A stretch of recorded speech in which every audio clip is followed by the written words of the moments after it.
हरे कृष्णा, राधे राधे। आज आप हमारे YouTube चैनल पे श्रवण कीजिए गर्भ कथा भाद्रपद मास के महात्म्य कथा अध्याय 5। कहा जाता है कि गर्भावस्था में अगर पूरी भागवत ना भी सुन पाए तो भाद्रपद मास के महात्म्य कथा की रसपान करने से हमारे गर्भ में पल रहा शिशु में कान्हा जी के जैसे ही गुण आता है। तो चलिए आज की कथा आरंभ करते हैं। आज की इस वीडियो में आप सुनेंगे भादो मास महात्म की 5वें दिन का अध्याय। उससे पहले आज भी आपको भक्त और भगवान की बहुत सुंदर कथाएं सुनाएंगे। अगर आपको ये कथाएं अच्छी लगती हो तो वीडियो को लाइक करके इन्हें ज़्यादा से ज़्यादा भक्तों तक शेयर भी जरूर कीजिएगा। एक बार एक सेठ जी बहुत कंजूस थे, लेकिन वे थे श्री कृष्ण के अनन्य भक्त और वह अक्सर एक संत जी के प्रवचन सुनने जाया करते थे। एक बार उन कंजूस सेठ ने संत जी से विनती की कि महाराज कोई ऐसा उपाय तो बताइए कि मैं भगवान की अपने इष्ट श्री कृष्ण की भरपूर सेवा करूं, लेकिन मेरा एक ही भी रुपया खर्च ना हो। संत समझ गए कि यह व्यक्ति तो बहुत कंजूस है, लेकिन श्री कृष्ण के प्रति भक्ति भी अटूट है। तो उसकी भक्ति और श्रद्धा देखकर संत जी महाराज ने उसे एक अद्भुत उपाय सुझाया। संत जी कहने लगे कि तुम श्री कृष्ण की प्रतिदिन मानसिक पूजा किया करो। मन में ऐसा विचार करो कि तुम उनके श्री विग्रह को स्नान करवा रहे हो, उन्हें बहुमूल्य सुंदर वस्त्र धारण करवा रहे हो और फिर उनका उत्तम श्रृंगार कर रहे हो। इसके बाद उनको बढ़िया से बढ़िया भोग भी अर्पित कर रहे हो। इस विधि से तुम्हारा काम हो जाएगा। एक तो तुम्हारा एक भी पैसा खर्च नहीं होगा, दूसरा तुमको अपने आराध्य की भक्ति और सेवा दोनों का आनंद भी आएगा। संत महाराज मुस्कुराते हुए बोले, यह मानसिक पूजा है, लेकिन इसमें कोई कंजूसी बिल्कुल मत करना। संत की बात मानकर सेठ जी ने श्री कृष्ण की अब मानसिक पूजा आरंभ कर दी। सेठ जी का तो काम बन गया था। अब उनका नियम बन गया था कि वह स्नान के बाद बड़े भाव से श्री कृष्ण के विग्रह को स्नान करवाते, वस्त्र धारण करवाते और दूध में शक्कर डालकर उनको भोग लगाते। वे सब मन ही मन ये सब करते थे। अपनी मानसिक पूजा के इस नियम को करते हुए उन्हें कई वर्ष बीत गए। अब तो सेठ जी को कई बार अनुभूति होती कि मानो स्वयं श्री कृष्ण स्वयं उनका भोग ग्रहण करते हो। एक बार की बात है, सेठ जी ने श्री कृष्ण को स्नान करवाया और स्नान कराने के बाद उनका बहुत सुंदर श्रृंगार किया और श्रृंगार करने के बाद जैसे ही भोग के दूध में शक्कर डाल रहे थे तो उन्होंने 1 चम्मच की जगह 2 चम्मच शक्कर डाल दी। अब यह सब भाव वह मन से कर रहे थे, मन से ही दूध और दूध में शक्कर डाल रहे थे। अब जब उन्होंने आज 1 की बजाय 2 चम्मच शक्कर दूध में डाल दी तो सेठ जी तो थे ही कंजूस नहीं बल्कि महाकंजूस। अब सेठ के मन में विचार आया कि 1 चम्मच शक्कर तो आज ज़्यादा डाल दे। चलो एक काम करता हूँ, 1 चम्मच शक्कर वापस निकाल लेता हूँ, किसी और काम आएगी। अब देखिए भाव, सेठ जी मानसिक पूजा करते थे और मानसिक पूजा में भी आज जब उन्होंने कमी की और वह दूध में डाला हुआ 1 चम्मच शक्कर वापस निकालने लगे तो उन्हें ऐसा लगा कि मानो श्री कृष्ण ने उनका हाथ पकड़ लिया और श्री कृष्ण कहने लगे, रहने दे, ज़्यादा शक्कर तुमने तो मेरी पूजा में 1 पैसा भी खर्च नहीं किया। मानसिक पूजा करते हो और मानसिक पूजा में भी तुम्हारी कंजूसी की आदत जाती नहीं है। भगवान का स्पर्श पाकर सेठ जी तो धन्य हो गए। प्रभु के स्पर्श का एहसास उनके लिए अकल्पनीय था। उनके नेत्रों में आंसू बहने लगे। उन्होंने अब अपनी मानसिक पूजा के बल पर ही तो भगवान के दर्शन पा लिए थे। इसलिए तो कहते हैं भगवान तो बस भक्तों के अधीन होते हैं और भाव के भूखे होते हैं। फिर आप उनसे चाहे कुछ भी करवा सकते हैं। श्री कृष्ण के भक्त रख खान के बारे में तो आप सभी ने सुना होगा। उनके बारे में ऐसा कहा जाता है कि एक बार रस खान जी अपने उत्साह के साथ मक्का मदीना जा रहे थे। रस खान जी के उत्साह कहने लगे, रास्ते में आगे हिंदुओं का तीर्थ वृंदावन आने वाला है और वहाँ के बारे में कहा जाता है कि वहाँ पर एक काला नाग रहता है जो लोगों को डस लेता है। इसलिए रसखान तुम वहाँ पहुँचने पर आगे पीछे दाएं बाएं मत देखना, नहीं तो वो काला नाग डस लेगा। तो बस सीधे मेरे पीछे पीछे चलता रहना। उस्ताद की बात सुनकर रसखान जी के मन में इच्छा जागृत हो गई कि क्या वो काला नाग मुझे नजर आएगा। अब जैसे ही वृंदावन पहुँचे उस्ताद ने एक बार फिर से चेताया कि रसखान इधर उधर कहीं नहीं देखना, सीधे मेरे पीछे पीछे आना और रसखान जहाँ पर रहना ध्यान से रहना।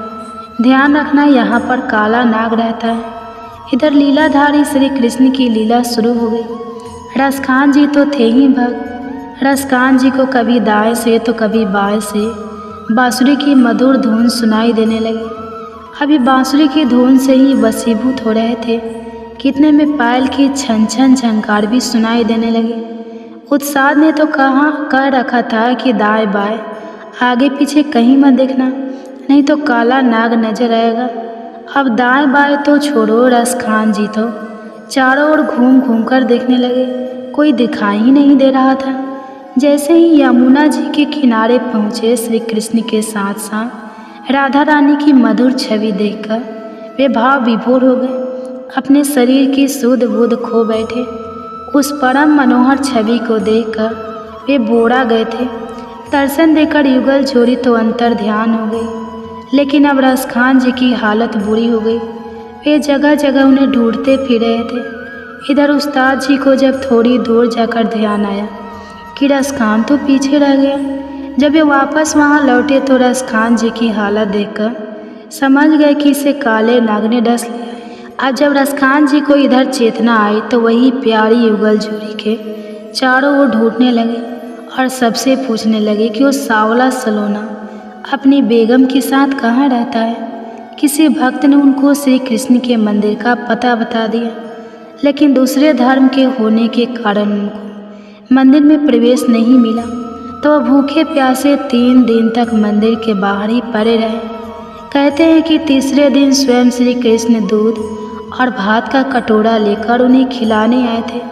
सुबह लोगों ने जब बिहारी जी के चांदी का कटोरा रसखान जी के पास देखा और उनके मुंह पर दूध भात लगा देखा, तो रसखान जी के चरण रज को माथे से लगाने लगे। रसखान जी ने श्री कृष्ण की भक्ति में बहुत सारे पद लिखे हैं। उनका श्री कृष्ण के भक्त कवियों में विशेष स्थान है। रसखान जी ने कहा है, मानुष हो तो वही रसखान बसो मिली, गोकुल गांव के गाड़न जो पशु हो तो कहाँ बस मेरी तो, चित नंद की धेनु मझारा हान हो तो वही गिरी को जो धरे का छत्र पुरंदन धारा, जो खग हो तो बेसरो करो मिली, कलिंदी कुल कंदब की डारना। तो यह थी आज की कथा। सभी प्रेम से बोलिए भक्त कंजूस सेठ की जय, भक्त रसखान कवि की जय। अब सुनिए आज का अध्याय। श्री कृष्ण अपने भक्तों पर अपने प्रेम और करुणा की ऐसी वर्षा करते हैं जो उनके हृदय के हर कोनों को भिगा देती है, और जो भी भक्त सारे संसारिक सहारे त्याग कर संपूर्ण समर्पण के साथ केवल और केवल श्री कृष्ण की शरण में आते हैं, उनके जीवन के हर कार्य का भार स्वयं श्री कृष्ण अपने दिव्य हाथों में ले लेते हैं। आज हम आपको एक ऐसे ही अद्भुत भक्त की कथा सुनाएंगे जिसने अपने मन वचन और कर्म से केवल अपने श्याम सुंदर को ही अपना सब कुछ माना। और फिर देखिए उस भक्त के जीवन की डोर कैसे स्वयं बांके बिहारी ने थाम ली। वृंदावन में एक वैद्य जी रहा करते थे और वह थे श्री कृष्ण के भक्त। उनके श्री कृष्ण के ऊपर अपार आस्था थी, अटूट विश्वास था।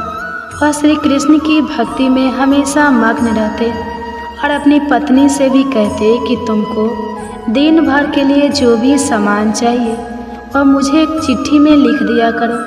और फिर जब वैद्य जी अपनी दुकान पर जाते तो चिट्ठी पढ़ते सामान के भाव को देखते और फिर श्री कृष्ण से प्रार्थना करते कि कन्हैया आज के सामान की व्यवस्था कर देना। जैसे ही उन्हें जितने धन की आवश्यकता होती उसकी व्यवस्था अपने आप हो जाती, तो अब बाकी अन्य मरीजों से पैसे नहीं लेते थे और फिर अपने गांव लौट जाते और फिर श्री कृष्ण की भक्ति से मग्न हो जाते।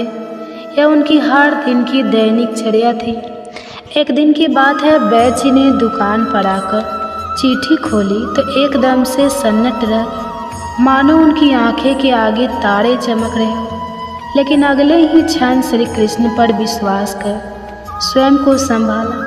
मन में सोचा, हे श्री कृष्ण, जैसे अब तक आपने व्यवस्था की है वैसे ही आज भी कर लेना। पत्नी ने तो राशन के सामान के नीचे लिखा था, बेटी के दहेज का सामान राशन के सामान के आगे तो उनके भाव लिख दिए गए थे, लेकिन दहेज के सामान के आगे लिखा था, यह काम कन्हैया ही जाने।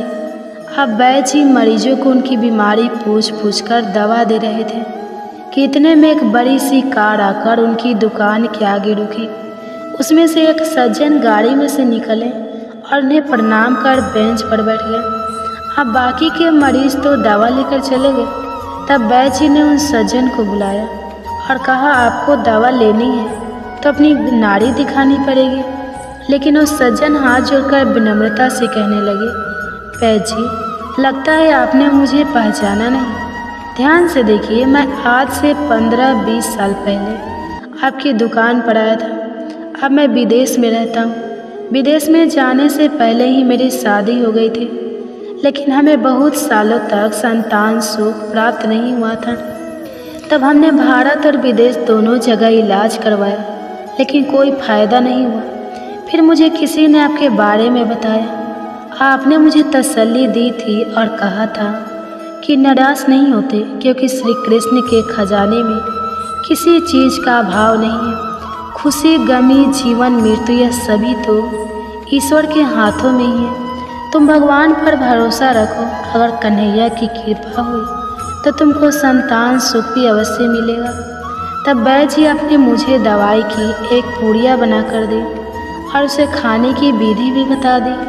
आपने उन पूड़ियों के लिफाफों पर से राधा कृष्ण का नाम लिखकर मुझे दिया था। वैद्य जी, क्या आपको अभी याद नहीं आया? जब दवा लेने के बाद मैंने आपसे दवा के पैसे पूछे थे तो आपने कहा था, अरे पैसे देने की ज़रूरत नहीं है। लेकिन जब मैंने पैसे देने के लिए जोर डाला तो आप कहने लगे कि मैंने तो आज का खाता बंद कर दिया है, अब मुझे किसी भी मरीज के पैसे नहीं चाहिए। तब उस समय मुझे यह बात समझ नहीं है, तो आपने बताया कि मैंने अपने घर के खर्च के लिए जितनी रकम आज श्री कृष्ण से मांगी थी वह तो मुझे मिल चुकी थी।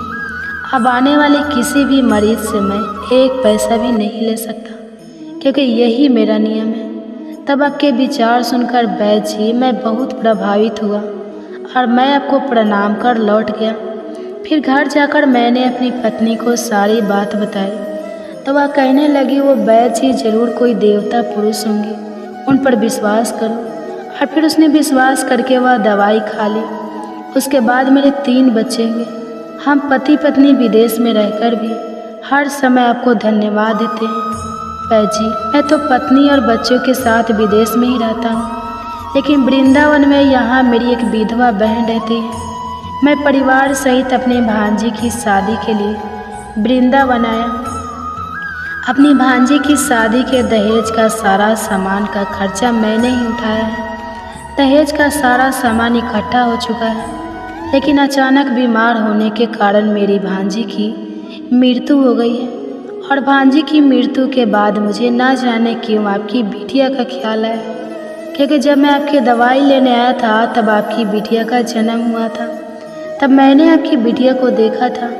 मुझे लगा अब तो वह भी विवाह के योग्य हो गई होगी, इसलिए मैंने और मेरे परिवार ने निश्चय किया कि आपसे पूछकर दहेज का सारा सामान आपके घर भिजवा दिया जाए। मैं शादी के बाकी के खर्चों के लिए नकदी पैसे भी देना चाहता हूँ।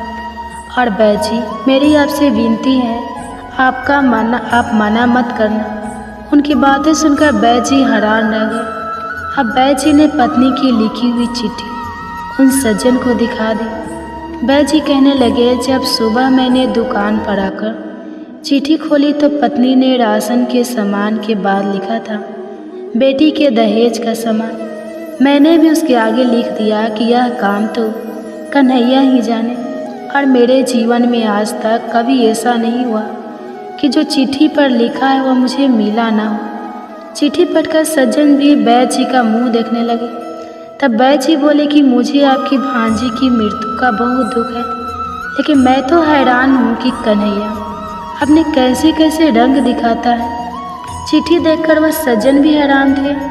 बैच ही कहने लगे, मुझे जो भी मिला है मेरे उस कन्हैया की कृपा से ही मिला है। तो ऐसे हैं हमारे प्रिय श्री कृष्ण। तभी तो कहते हैं भक्ति ऐसी होनी चाहिए कि अगर कोई कष्ट भक्त पर आए तो चिंता भगवान को हो कि मेरे इस प्रिय को इस दुख से मुक्त कैसे किया जाए। जब प्रेम और विश्वास अटूट हो तो भक्त की हर पीड़ा, हर चिंता श्री कृष्ण का अपना बोझ बन जाती है और फिर स्वयं माधव आगे बढ़कर उसे दूर कर ही देते हैं। तो यह थी आज की कथा। सभी प्रेम से बोलिए बैच जी महाराज की जय, श्री राधे श्याम की जय।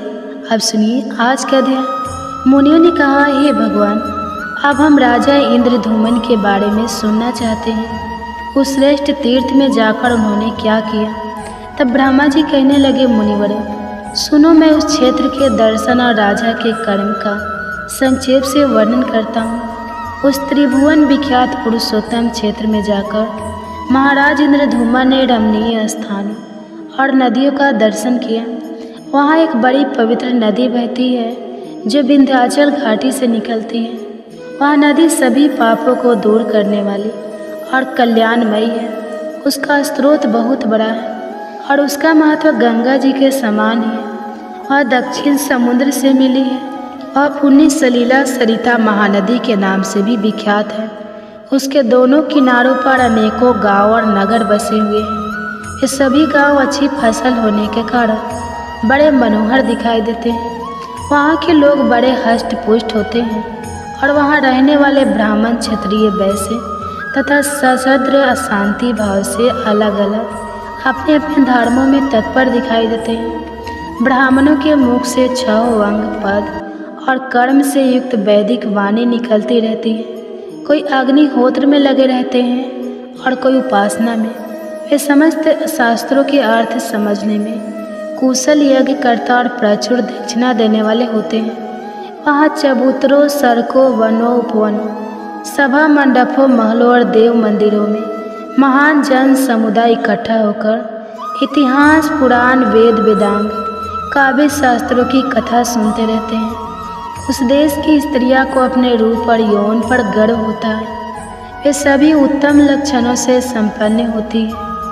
उस क्षेत्र में सन्यासी, वानप्रस्थ, सिद्ध, सनातन, ब्रह्मचारी, मंत्र सिद्ध, तपस्या सिद्ध और यज्ञ सिद्ध पुरुष निवास करते हैं। मैं इस प्रकार राजा ने उस क्षेत्र को परम शुभयान देखा, इसलिए मन में यह निश्चय किया कि यही रहकर परम देव, परम अपार, परम पद, अनंत अपराजित, सर्वस्व जगत गुरु सनातन भगवान श्री कृष्ण की आराधना करूँगा। तो चलिए कथा को शुरू करते हैं।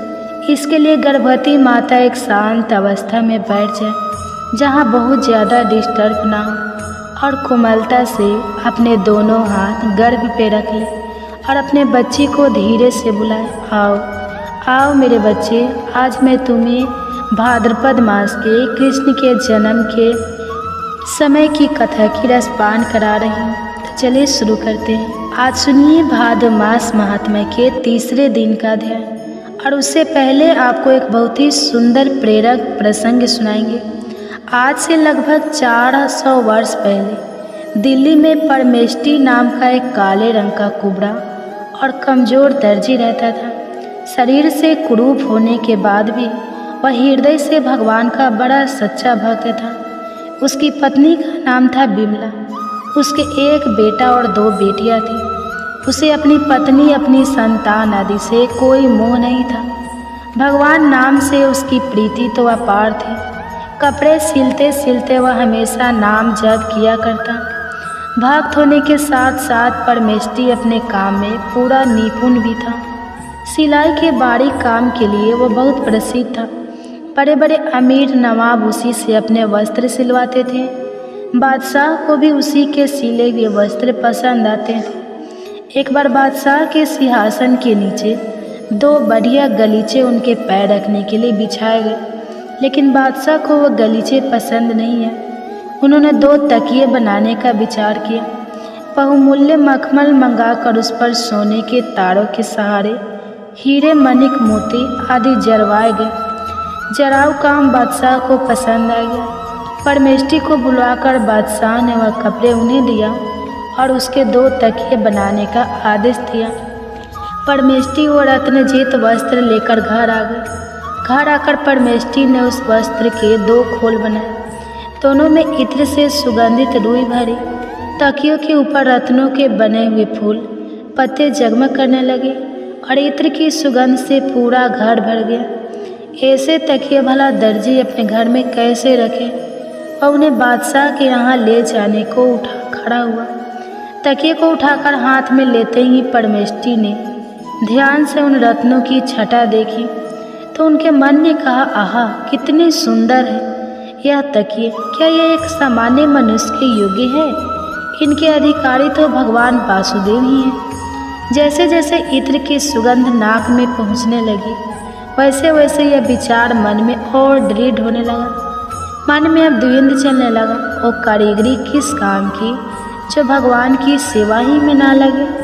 लेकिन मैं क्या करूं? तकिए तो बादशाह के हैं। मन के असमंजस ने ऐसा रूप ले लिया कि परमेष्ठी को पता ही नहीं चला कि वह कहाँ है, क्या कर रहा है। और उस दिन से जगन्नाथपुरी में रथ यात्रा का महोत्सव था।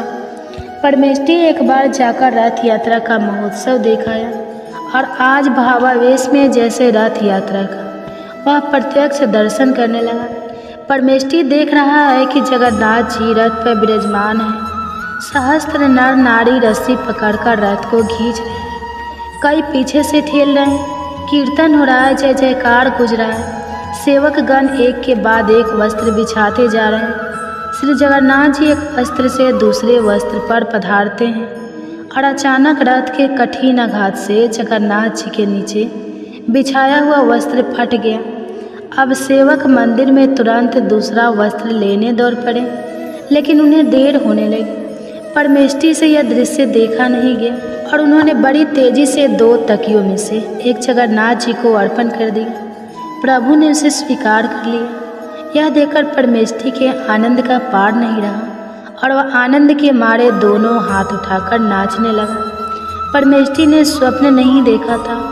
सचमुच रथ यात्रा में उधर भगवान जगन्नाथ स्वामी के नीचे का एक वस्त्र फट गया था और पुजारियों ने देखा कि किसी भक्त ने रथ पर एक बहुमूल्य रत्न जटित तकिया प्रभु को चढ़ा दिया है।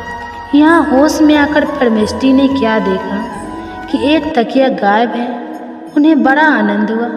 सर्वत्रामी प्रभु ने उसके हृदय की बात जानकर एक तकिया स्वीकार कर लिया और अब भला उसे किसी से क्या भय?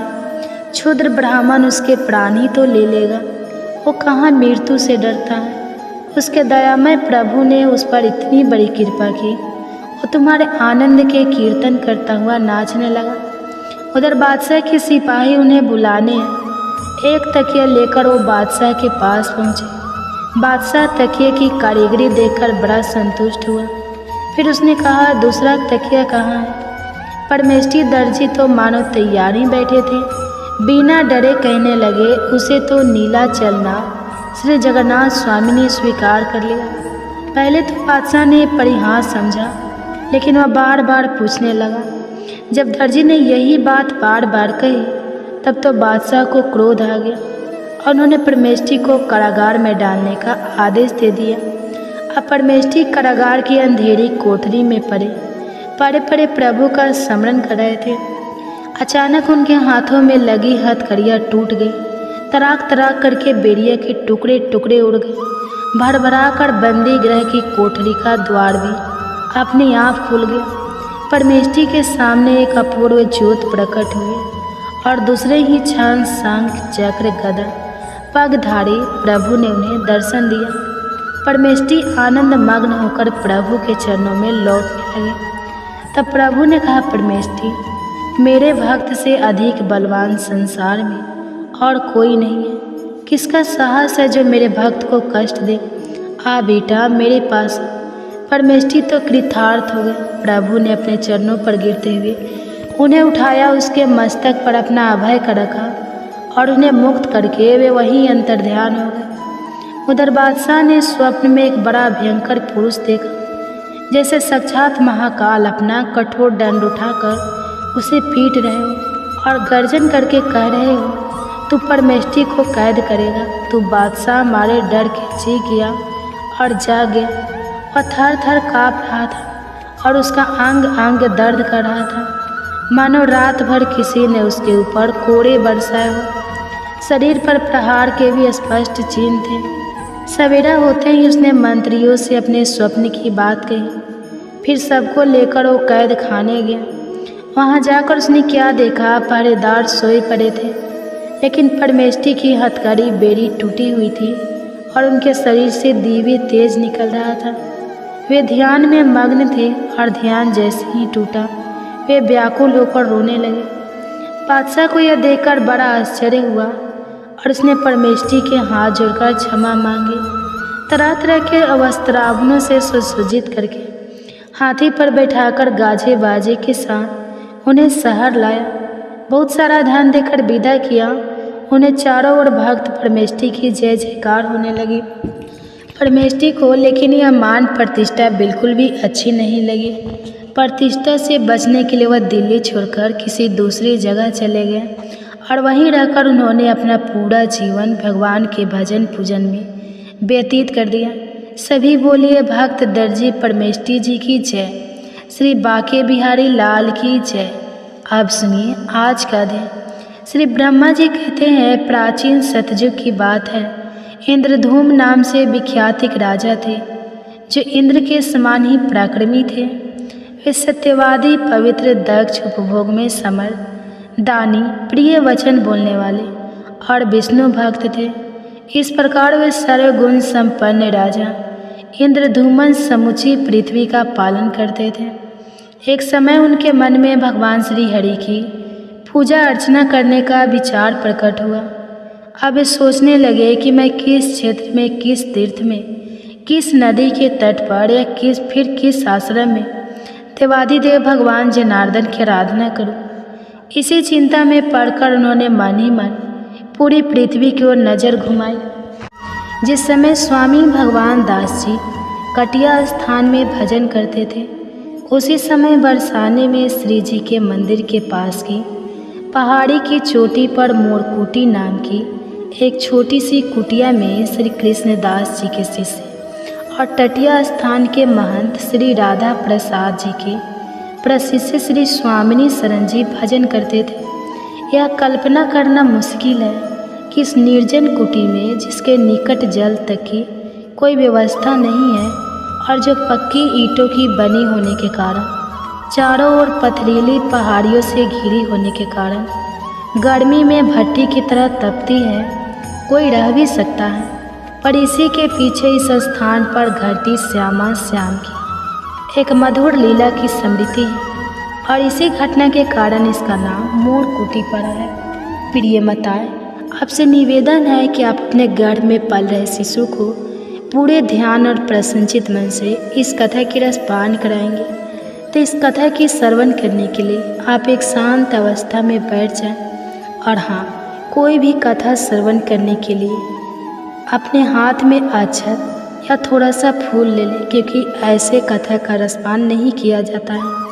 और ना ही तो अपने गर्भ पे दोनों हाथ रख लें और कोमलता से अपने बच्चे को धीरे से बुलाएं, आओ आओ मेरे बच्चे, आज मैं तुम्हें भादो मास की कथा कृष्ण के जन्म के समय की स्तुति की रसपान करा रही हूँ। हो सकता है वह मधुर स्मृति ही स्वामिनी शरण जी के मन और प्राण को शीतल कर उन्हें उस कुटी के तपन को सहने के योग्य बनाती रही होगी। वह चमत्कारी लीला जो घटित हुई थी वो इस प्रकार है। श्यामा जी ने एक बार एक मोर पाला, उसे नृत्य की शिक्षा दी और एक दिन वे श्याम से बोले, प्यारे एक बात कहूँ, करोगे? नहीं करने का तो प्रश्न ही कहाँ प्यारी।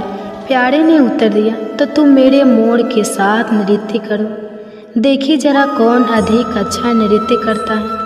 अच्छा तो बताओ, हमारे दोनों के बीच मध्यस्थ कौन होगा? यह तो बता दो, हमारे बीच हार जीत का फैसला कौन करेगा? मध्यस्थ ललिता होगी तो निष्पक्ष रहेगी। श्याम ने ललिता की ओर मुड़कर उससे पूछा, हाँ हाँ प्यारे, बिल्कुल निष्पक्ष, ललिता ने फट से उत्तर दिया। तो ठीक है, मैं तैयार हूँ, श्याम ने अपनी फेट कसते हुए कहा। श्यामा जी ने मोड़ पर अपना हस्त कमल रखा और हस्त कमल का स्पर्श पाते ही वह नाचने लगा, झूमने लगा। उसे देखकर श्याम ने भी नाचना शुरू कर दिया। यह दृश्य देखकर पेड़ों पर बैठी कोयलों ने भी, अल्पना और पपीहे ने भी साथ में सुर मिलाना शुरू कर दिया। और यह देखकर मेघ भला कहाँ पीछे रहते, मेघ भी गरज कर मृदंग बजाने लगे। दामिनी दमक दमक कर रजनी में दीप दिखाने लगे, बिजली करकराने लगी। तभी श्यामा ने नृत्य से रीझ श्याम को हंसते हंसते कंठ से लगा लिया। तब श्याम ने ललित से कहा, बता सखी, किसका नृत्य अच्छा था? ललित ने कहा, प्यारे, तुम्हारा भी अच्छा और इस मोर का भी अच्छा, पर मोर ने एक पीर कैया तुमसे ज़्यादा दी है। और इस तरह श्याम की हार हो गई। उनका मुँह कुछ उदास सा हो गया, पर जब श्यामा ने उसे कंठ से लगाया तो वह खिल गए।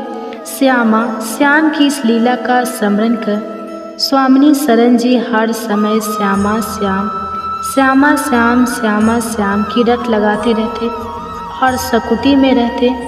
वे हर समय आवेश में रहते। खाने पीने तक की सूध उन्हें बड़ी मुश्किल से रहती। जीवा के स्वाद की वो तो परवाह ही नहीं करते। भिक्षों में जो कुछ मिल जाता एक साथ पका लेते। जीवा तो बस श्यामा श्यामा नाम के रस का आस्वादन करके ही छकी रहती। और उस तरह जीवन के अंतिम 13 वर्ष उन्होंने बिना अन्न के ही बिताए। उन दिनों में वे केवल छाछ और फल पर निर्भर रहते। फिर भी इतना सब कुछ होने के बावजूद उनमें इतना बल था कि अपने कंधे पर रखे एक बांस के दोनों सिरों पर पानी से भरे हुए 2 बड़े बड़े मटके लटकाए पहाड़ी पर स्वच्छंद इस तरह चढ़े चले जाते मानो उनके ऊपर कोई भार ही नहीं हो। और इसी तरह एक बार उन्हें एक बहुत जहरीले सांप ने भी डस लिया, लेकिन उसका भी उन पर कोई असर नहीं हुआ।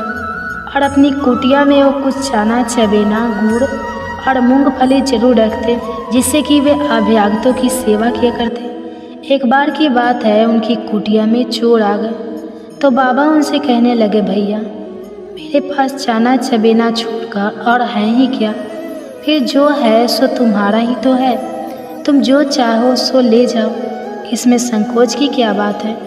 अब चोर गुड़ मूंगफली और चने की हड्डियाँ तो खाली कर गए, साथ ही साथ उनका लोटा बाल्टी और कंबल आदि जो भी दिखा वो सब कुछ चुरा कर ले गए। दूसरे दिन उन चोरों के घर भी चोरी हो गई। अब तो उन्हें बड़ा पश्चाताप हुआ। उन्होंने बाबा के पास जाकर उन्हें दंडवत की और उनसे क्षमा मांगे। तब बाबा ने कहा, क्षमा किस बात की भाई, वह सब तो मैंने ही तुम्हें दिया था, तुम कोई ज़बरदस्ती थोड़ी लेकर गए थे। अब जब उसे चोर ले गए हैं तो ले जाने दो, चिंता क्या है। श्री जी बड़ी कृपालु है और दे देगी। पंडित रामकृष्ण दास बाबा स्वामिनी शरण जी के गुणों से मुग्ध थे। कभी कभी स्वामिनी शरण जी वृंदावन जाकर पंडित बाबा के निवास से दाऊ जी के बगीचे के निकट बड़ादारी नाम के निर्जन स्थान में रहा करते थे। उस समय दोनों का एक दूसरे के स्थान पर जाकर मिलना बैठना और इष्ट गोष्ठी होता था। एक बार कलकत्ते के एक सेठ पंडित बाबा के दर्शन को गए और बहुत से फल फूल उन्हें अर्पण किए। वे मधुकरी छोड़कर और कोई वस्तु खास तौर पर ब्रिज के बाहर के किसी भी व्यक्ति की कोई वस्तु ग्रहण ही नहीं करते थे, इसलिए उन्होंने वह भेंट भी अस्वीकार कर दी। तब सेठ स्वामिनी शरण जी के पास गए और उन्हें वही फल भेंट किए। उन्होंने उन्हें ग्रहण कर प्रेम से ठाकुर जी को भोग लगाया। दाव योग से थोड़ी देर बाद पंडित बाबा वहां पहुंच गए। पंडित बाबा को उन्होंने प्रसाद रूप में उसी में से कुछ फल देते हुए कहा, यह आज कलकत्ते के एक सेठ लाए थे। बाबा ने उन्हें स्वीकार कर लिया। किसी ने उनसे कहा, यही फल तो आपने पहले लौटा दिए थे, अब क्यों ग्रहण कर लिए? तब बाबा ने कहा, मैंने तो सेठ के फल लौटाए थे, पर यह तो एक संत का प्रसाद है जो मैंने ग्रहण किया है। यह प्रसिद्ध है कि स्वामिनी शरण बाबा को मोड़ कुटी पर ललिता जी के दर्शन हुए थे। उनकी कुटिया में उन्हें दर्शन देते हुए ललिता जी का एक चित्र भी रहा करता था। ऊंच नीच भले बुरे सब में अपनी इष्ट का अधिष्ठान जान श्री स्वामिनी शरण जी सबसे एक सा प्रेम करते थे, किसी के साथ भेदभाव नहीं करते थे और नंदा तो किसी की सुनते ही नहीं थे। पंडित रामकृष्ण दास बाबा को जब उनके निकुंज पधारने का सवाद मिला तो उन्होंने कहा, जगत से समता का जहाज उठ गया। तो यह थी आज की कथा। सभी प्रेम से बोलिए जय श्री राधे कृष्ण। अब सुनिए आज का अध्याय। कहा जाता है कि गर्भावस्था में अगर पूरी भागवत न भी सुन पाए तो भादो मास की कथा की रसपान करने से हमारे गर्भ में पल रहा शिशु पे कान्हा जी का जैसा ही गुण आता है, क्योंकि भाद्रपद मास में ही कान्हा जी का जन्म हुआ था। इसलिए आप सभी माताएं एवं बहनों को इस भाद्रपद मास की हर एक महात्म्य कथा को जरूर रसपान करना चाहिए। तो आइए बड़ी ही श्रद्धा और प्रसन्नचित मन से इस कथा की रसपान करते हैं। आप सभी का दिन शुभ हो। आप सभी ने जिस श्रद्धा प्रेम और भक्ति से सावन मास की देवी कथाओं को, महापुराण की कथा को सुना, वो ना केवल आपके जीवन में पुण्य का संचय करेगा बल्कि भगवान की कृपा भी आपकी ओर स्वयं आकर्षित होगी। अब हम प्रवेश कर चुके हैं भक्ति भावना और बदलाव से भरे भाद्रपद मास में, जहाँ हर दिन हर पर्व और हर कथा में छुपा है कोई गहरा रहस्य, कोई अमूल्य वरदान और कहीं ना कहीं प्रभु की लीला का अद्भुत चमत्कार। यह मास न केवल ऋतुओं के परिवर्तन का संकेत देता है बल्कि यह भी बताता है कि मनुष्य का भाग भी बदल सकता है यदि वह प्रभु की शरण में आकर सच्चे मन से उनका नाम जप ले। इसी पवित्र मास में मनाया जाता है श्री कृष्ण जन्मोत्सव का पर्व, जब स्वयं भगवान श्री हरि बाल रूप में पृथ्वी पर अवतरित होते हैं। गणेश चतुर्थी, जब विघ्नहर्ता गणपति अपने भक्तों के घर पधारते हैं। हरितालिका तीज, जिसमें माता पार्वती का अटल सौभाग्य का वरदान छिपा है। परिवर्तनी एकादशी, जिसमें भगवान विष्णु करवट बदलते हैं और भाग्य बदलने का द्वार खोलते हैं। इसी मास में होती है अनंत चतुर्दशी, जो अनंत सुख की कामना करने वालों के लिए अमूल्य वरदान है। और फिर आता है प्रीत पक्ष, जो हमें हमारे पूर्वजों से जोड़ता है, उनकी आत्मा की शांति के लिए एक पुल बनाता है। इस बार साल 2025 में भाद्रपद मास 10 अगस्त दिन रविवार से प्रारंभ हो चुका है, जो कि 7 सितंबर रविवार को भाद्रपद पूर्णिमा के दिन ही समाप्त होगा। भाद्रपद मास चतुर्मास के 4 पवित्र माहों का दूसरा माह है, जो कि धार्मिक दृष्टि से बहुत महत्वपूर्ण होता है। इस मास में स्वास्थ्य की दृष्टि से दही का सेवन नहीं करना चाहिए, खासकर गर्भवती माँ को नहीं करना चाहिए, क्योंकि गर्भ में पल रहा शिशु पर इसका असर होता है। इसलिए ज़्यादा से ज़्यादा गर्भवती माता को ध्यान देना चाहिए। एक बार देवर्षि नारद जी तीनों लोकों में भ्रमण करते करते एक तेजस्वी ऋषि के यहाँ पहुँचे। ऋषि के आग्रह करने पर नारद जी ने भादो मास का महत्व सुनाया। भादो मास का महत्व ब्रह्मा जी से प्रार्थना करने पर स्वयं भगवान विष्णु ने सुनाया था। इसलिए उत्तम माध्यम अथवा उद्यम किसी भी प्रकार का मनुष्य चाहे क्यों न हो, इस उत्तम भादो मास में व्रत कर महात्म्य सुनने से अति पवित्र होकर बैकुंठ में निवास करता है। और जिन गर्भवती माँ के गर्भ में शिशु पल रहा है, उनके गर्भ में पल रहा शिशु स्वस्थ और सर्व गुण संपन्न होता है। और जिन भी माताओं बहनों की गोद नहीं भरी है, इस भादो मास की महात्म्य कथा सुनने से अगर सच्चे दिल से रसपान करते हैं तो उनकी गोद कान्हा जी जल्दी ही भर देते हैं और खुद कान्हा जी बच्चे का रूप धारण कर माँ के गोद में निवास करते हैं। प्राचीन काल की बात है, एक दंपति संबल और सुमति को दव योग से कोई संतान नहीं थी। एक समय भाद्रपद मास आने पर नगर के बहुत से स्त्री पुरुष भादव स्नान के लिए तैयार हुए। सुमति ने भी भाद्रपद स्नान करने का निश्चय किया, परंतु उसका पति संबल बहुत समझाने के बाद ही तैयार हुआ। पहले दिन तो उसने बेमन से स्नान किया, परंतु दूसरे दिन संबल को तीव्र ज्वर हो गया। इसके फलस्वरूप वह पूरे भाद्रपद स्नान नहीं कर पाया और आखिरकार एक दिन उसकी मृत्यु हो गई। मृत्यु के बाद वह नरक की यातनाएं भोगकर कुत्ते की योनि में पड़ा। इस योनि में भूख और प्यास से वह अति दुर्बल हो गया। कुछ समय बीतने पर वह वृद्ध हो गया, जिससे उसके सभी अंग शिथिल हो गए। एक दिन उसे कहीं से मांस का एक टुकड़ा मिला। अचानक वह टुकड़ा उसके मुंह से छूटकर जल में गिर गया। देव योग से उस समय भाद्रपद मास का शुक्ल पक्ष चल रहा था। उस टुकड़े को पाने के चक्कर में वह भी जल में कूद गया और फिर से मृत्यु को प्राप्त हुआ। उसी समय भगवान के पार्षद दिव्य विमान लेकर आए और उसे बैकुंठ ले गए। तब उसने कहा, मैंने तो किसी भी जन्म में कोई पुण्य कर्म नहीं किया, तो फिर मुझे बैकुंठ लोक क्यों मिला? पार्षदों ने कहा, तुमने अनजाने में भी भाद्रपद मास में स्नान करके अपने प्राण गंवाए हैं।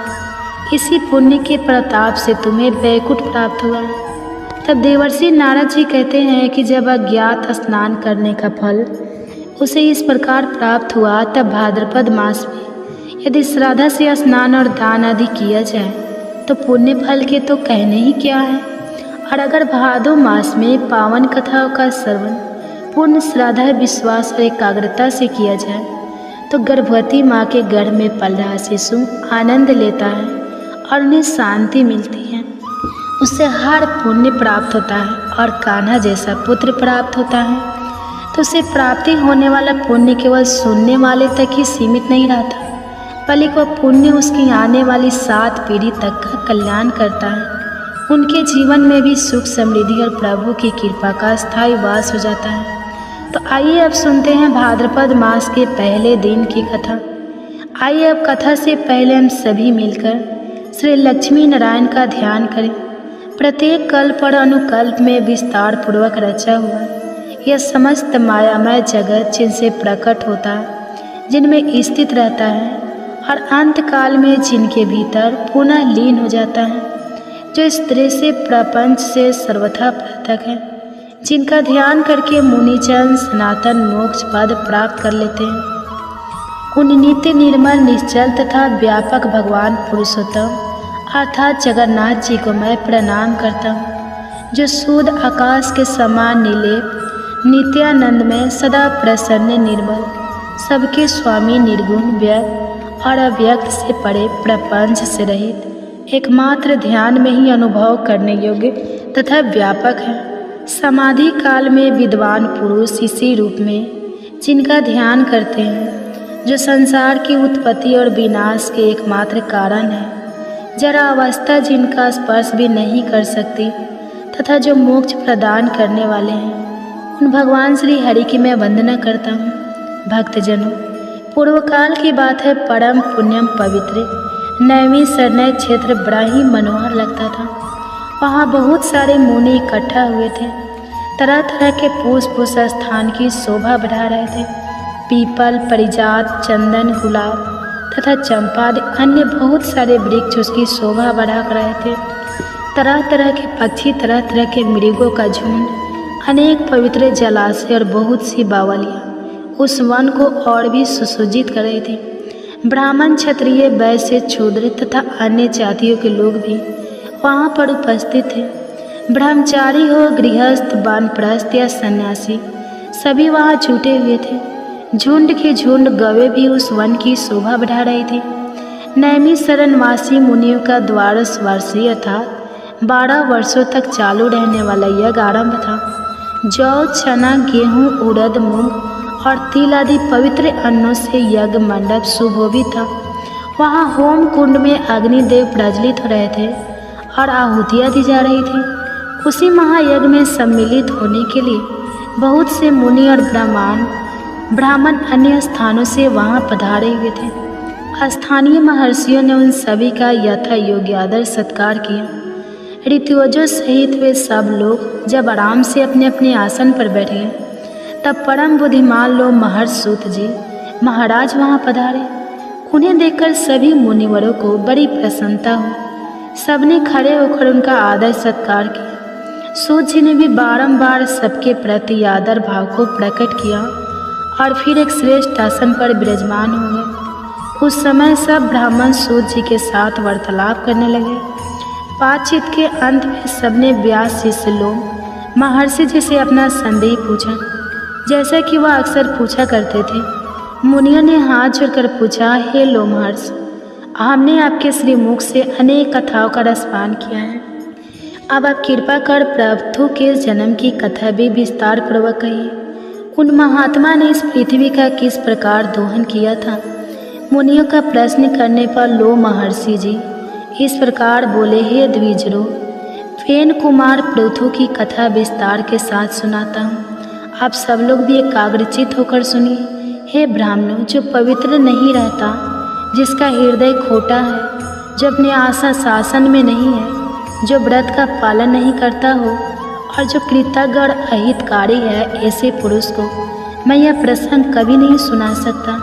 यह स्वर्ग देने वाला, यह सर्व आयु की वृद्धि करने वाला परम धन्य वेदों के तुल्य माननीय तथा गढ़ रहस्य है। और ऋषियों ने जैसा कहा है वह सब मैं जैव का तैव सुना रहा हूँ। सभी सावधान होकर सुनिए।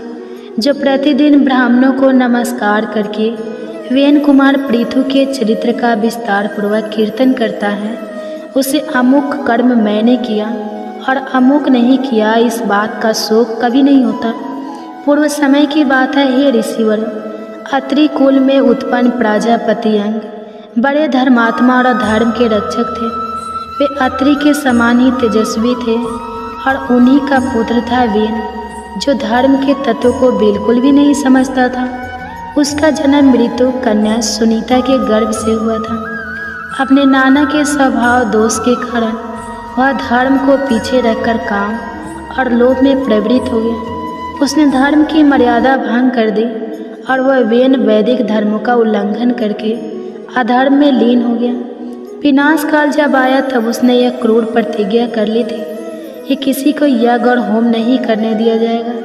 यजन करने योग्य यज्ञ करने वाला तथा यज्ञ भी मैं ही हूँ। मेरे ही लिए यज्ञ करना चाहिए और मेरे ही उद्देश्य से हवन भी होना चाहिए। इस प्रकार मर्यादा का उल्लंघन करके सब कुछ ग्रहण करने वाले उस अयोग्य वेन से मारीच आदि सभी महर्षियों ने कहा, वेन, हम अनेक वर्षों के लिए यज्ञ की दीक्षा ग्रहण करने वाले हैं, तुम अधर्म मत करो। यह यज्ञ आदि कार्य सनातन धर्म है। महर्षियों को इस प्रकार कहता देख खोटी बुद्धि वाले वेन ने हंसकर कहा, अरे मेरे सिवा दूसरा कौन धर्म का सृष्टा है और मैं किसकी बात सुन। विद्या, पराक्रम, तपस्या और सत्य के द्वारा मेरी बराबरी करने वाला इस धरती पर भला है कौन। मैं ही संपूर्ण प्राणियों की और विशेषता सभी धर्मों की उत्पत्ति का कारण हूँ। तुम सब लोग मूर्ख और अचेत हो, इसलिए मुझे नहीं जानते।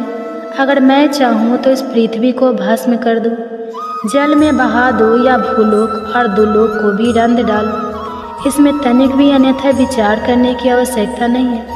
जब महर्षिगण वेन को मोह और अहंकार से किसी तरह नहीं हटा सके तब उन्हें उस पर बड़ा क्रोध आया। उन महात्माओं ने महाबली वेन को पकड़कर बांध लिया। उस समय वह बहुत उछल कूद मचा रहा था। महर्षि क्रोधित तो थे ही, वेन की बाई जंघा का मंथन करने लगे। इसे काले रंग का पुरुष उत्पन्न हुआ जो बहुत ही नाटा था। वह भयभीत होकर हाथ जोड़कर खड़ा हो गया। उसे व्याकुल देखकर अत्रि ऋषि ने कहा, निशित अर्थात बैठ जा। इसे वह निषाद वंश का प्रवर्तक हुआ और वेन के पाप से उत्पन्न हुए धीरों की सृष्टि करने लगा। इसके बाद महात्माओं ने पुनः अग्नि की तरह वेन की ताहिनी पूजा का मंथन किया। उसे अग्नि के समान महान तेजस्वी पृथु का प्रादुर्भाव हुआ। वे भयानक टंकार करने वाले अजगांव नामक धनुष, दिव्य बाण तथा रक्षा के लिए कवच धारण किए वे प्रकट थे। उनके उत्पन्न होने पर समस्त प्राणी बड़े प्रसन्न हुए और चारों ओर से वह एकत्रित होने लगे। तो प्रिय माताएं, ये थे भादो मास के कथा महात्म्य अध्याय 1। इसके आगे का अध्याय हम कल जानेंगे। हमें उम्मीद है कि आप इस कथा को अभी तक सच्चे दिल से रसपान कर रही होगी। इसीलिए अगर अभी तक आपने इस कथा की रसपान कर रहे हैं, हमारे साथ जुड़े हैं, तो प्लीज़ आपसे विनती है कि वीडियो को एक लाइक ज़रूर कर दीजिए और चैनल को सब्सक्राइब कर दीजिए और कमेंट्स में राधे राधे लिखिए। और हाँ, और भी गर्भवती माँ के पास शेयर कीजिए, ताकि ज्ञान बांटने से ही फल मिलता है। हम किसी को अच्छा करेंगे तभी तो हमें अच्छा फल मिलेगा और हमारा शिशु को भी मिलेगा। अब आप श्रवण कीजिए गर्भ कथा, कृष्ण के जन्म के समय की स्तुति।